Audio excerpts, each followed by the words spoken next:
Bonjour, bonjour et bienvenue pour une nouvelle vidéo Book Haul. Donc dans cette vidéo-ci, comme d'habitude, je vais vous montrer les livres que j'ai achetés lors du mois précédent, qui était le mois de novembre 2019. Contrairement à d'habitude ces derniers mois, je n'ai aucun e-book à vous présenter. Là, j'ai été très sage niveau e-book. Par contre, j'ai pas forcément été très sage niveau papier. Comme je l'avais dit, il y avait la foire du livre de Brive qui est passée et je m'attendais pas à acheter autant. Il n'y avait pas forcément beaucoup d'auteurs que je voulais voir, il y en avait un absolument que je voulais voir, Gabriel Katz, qui malheureusement s'est fait un tour de dos juste avant, donc je l'ai pas vu. Et j'ai pas acheté mon petit Gabriel Katz pour le Cold Winter Challenge, mais bon, c'est pas très grave. J'ai suffisamment de livres à lire de toute façon. C'est un mal pour un bien, on va dire. Et donc j'arrête de parler, je commence maintenant. Un livre dont vous avez déjà vu et qui ne concerne pas le salon du livre de Brive, il s'agit de L'amour est une question de malchance ou chance de Alix Marin. Donc vous avez vu sa couverture, vous n'avez pas vu forcément la vidéo, mais il est pour le Cold Winter Challenge. Donc dans cette histoire-ci, on se retrouve au Nouvel An. Une jeune femme pense être maudite parce que tous les Nouvel An, il lui arrive un truc horrible, mais vraiment horrible. Cette année, ça n'a pas loupé. Elle pensait avoir passé la nuit avec son crush, sauf qu'en fait, apparemment, c'est pas ça du tout qui s'est passé. Et elle va se retrouver, bien sûr, dans un imbroglio pas possible. J'en sais pas trop, j'ai pas envie d'en savoir plus, vous le savez comme d'habitude. Et j'ai qu'une envie, c'est de foncer. Voilà, c'est de la romance de Noël, j'en demande pas plus. Juste me détendre. Ensuite, pareil, dans le même genre, on a Je te ferai aimer Noël de Caro Emmeline. J'adore la couverture, franchement, elle est magnifique. Et qui est publiée pareil chez HarperCollins France dans leur collection EH. Et dans cette histoire-ci, on a une jeune femme qui se retrouve embauchée pour animer l'esprit de Noël dans une famille. Sauf que le fils de cette famille en question déteste Noël, mais vraiment il déteste. Ça parle de détester, ça lui donne envie de vomir. Et bien sûr, il va se passer des choses entre les deux. On connaît la fin de l'histoire, mais voilà. C'est ma petite Madeleine de Proust pour l'hiver. Et j'ai qu'une envie, c'est de le lire. Ensuite, je vais commencer avec les livres que j'ai achetés lors du salon du livre de Brive. Une foire que j'aime beaucoup, franchement, de par sa taille, qui est quand même assez imposante, mais qui reste à taille humaine, et de par tous ces auteurs que je découvre à chaque fois, parce que vous allez voir, il n'y en a aucun que je connaissais. Donc le premier livre que je vais vous présenter, il s'agit de Un baiser, rien de plus de Jean-Guy Soumy. Dans cette histoire-ci, on retrouve Mathilde, qui est une jeune femme, qui a une vie de famille, qui est mariée, qui avait comme spécialité avant de se marier, avant de renoncer à sa carrière, l'amour courtois au Moyen-Âge. Elle se retrouve à être tombée amoureuse d'un jeune homme, Raphaël, sauf qu'elle ne peut pas renoncer à sa famille, ne peut pas renoncer à son mari, et il décide de mettre en place cet amour courtois en fait, entre deux. Donc il n'est pas un amour charnel, et ça m'intrigue. Franchement, j'ai envie de savoir comment une femme d'aujourd'hui, avec un jeune homme qui est plus jeune qu'elle, donc qui doit être de ma génération, peut concevoir un amour courtois. Donc ça m'intrigue. Je vous avouerai que l'auteur a bien insisté sur le fait que j'étais sûre de l'acheter, donc ça m'a fait m'interroger, je me suis dit, est-ce que je vais arriver à le lire? Mais j'ai confiance en moi et je pense que je peux arriver. Qui plus est, il n'est pas très gros, il faut dire ce qu'il est.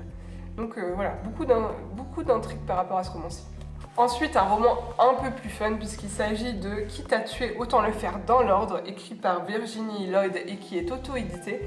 Dans cette histoire-ci, on a une jeune femme qui est spécialisée dans les listes en fait, elle est fan de post-it. Sauf qu'un beau jour, elle découvre le développement personnel, elle se rend compte que peut-être que certaines personnes sont un peu nocives dans son entourage et pourquoi peut-être pas aller jusqu'à les tuer.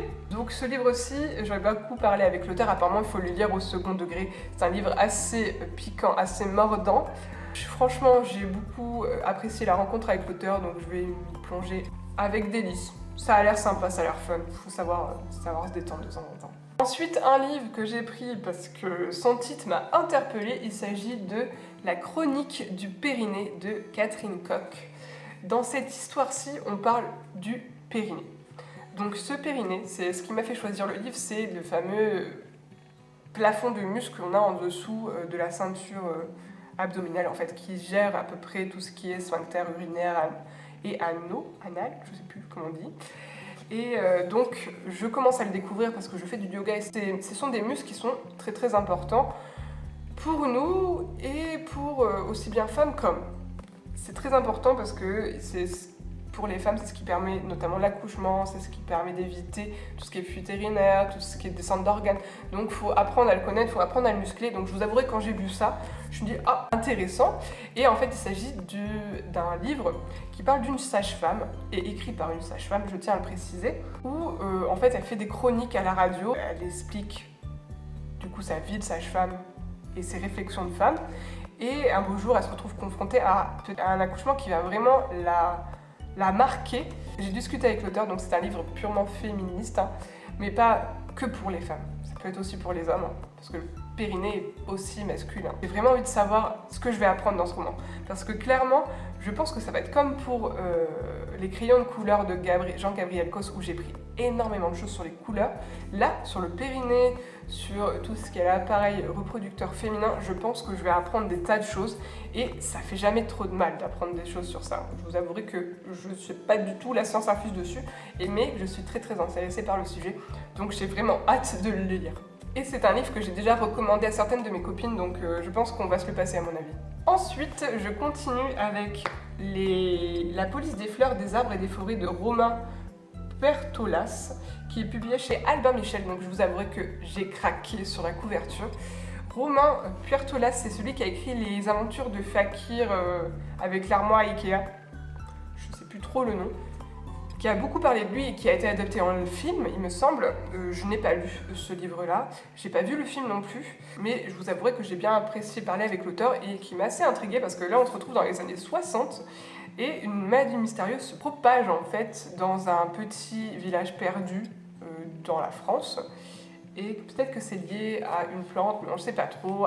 Et c'est un roman épistolaire. Donc ça, c'est assez original pour me séduire. Il m'a dit que c'était aussi des lettres, mais aussi des rapports de police. Enfin bref, on suit une enquête, quoi. Et je trouvais ça vachement original.